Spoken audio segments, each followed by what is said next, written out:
I'm here with Laura Brotherson, and she is our Idaho Living sex therapist, because there's no doubt that every healthy sex life is the key to a successful marriage, right, Laura? You bet. And how do we even make the time and even get started with this? Yeah, this is a tough one, and this is one of the T's in my 12 T's of time, is that women, we're such the World Wide Web, and we've got 59 things going on at all times, that sex isn't always up there at the top of the list, because we don't have that same spontaneous desire like men do. Ours is more of a receptive or responsive desire, and so it's hard for us to make it a priority, which is why it has to kind of be something we consciously say, I'm going to make this a priority. And are men totally different? Because I think sometimes men think, well, if you loved me, then you'd make it a priority. And it's like, we got so many, we do love you, right? We just have so many other stinking things to worry about. You know, you're right on the money, because we do love our husbands, but because we're not walking around with sexual desire in hand like they are,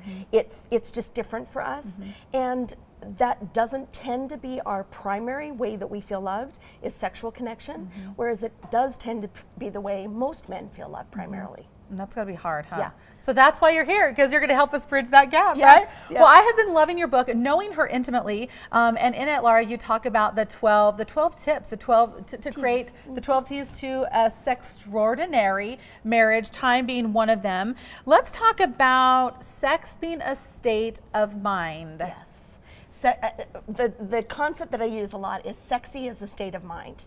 And the concept is that really for a woman to really embrace your sexuality, it is a state of mind, because sex starts in the brain for us. It isn't that feeling that men tend to have. Ours is more of a, should I not? Is my husband, was he a jerk today? Was he not? You know, and that's just how we're wired. I'm so sorry, husbands. It's true, though. It's just how it is.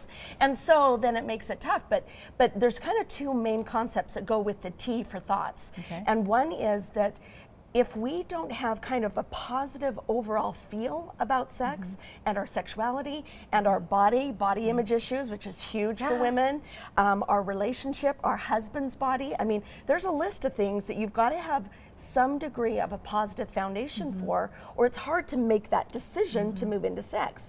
The second one is that within lovemaking, think about us, we're the World Wide Web again. So in the midst of lovemaking, we're also trying to shut down all those windows that we have open in our mind. So if we don't develop what I call mental discipline, then we're going to have a really hard time getting into the arousal process so that we can be focused. Men have an easier time being focused in lovemaking because they're higher up the arousal scale than we are.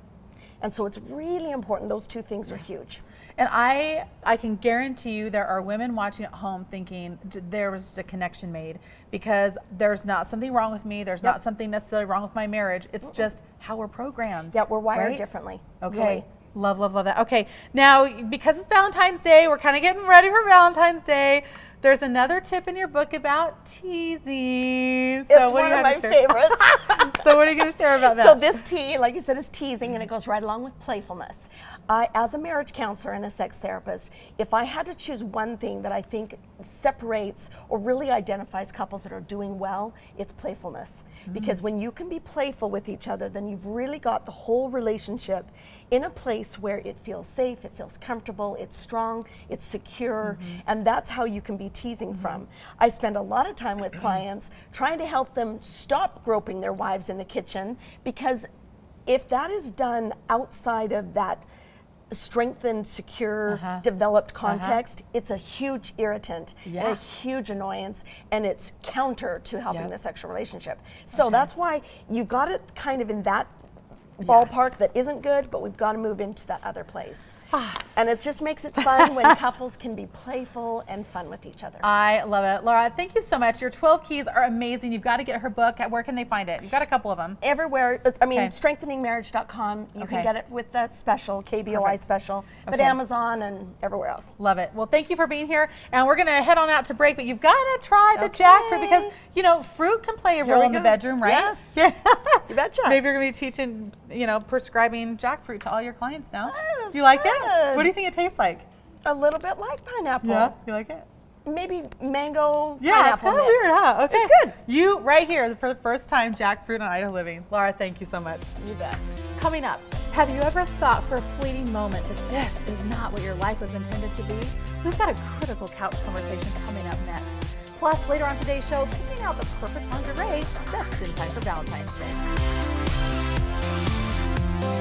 Day.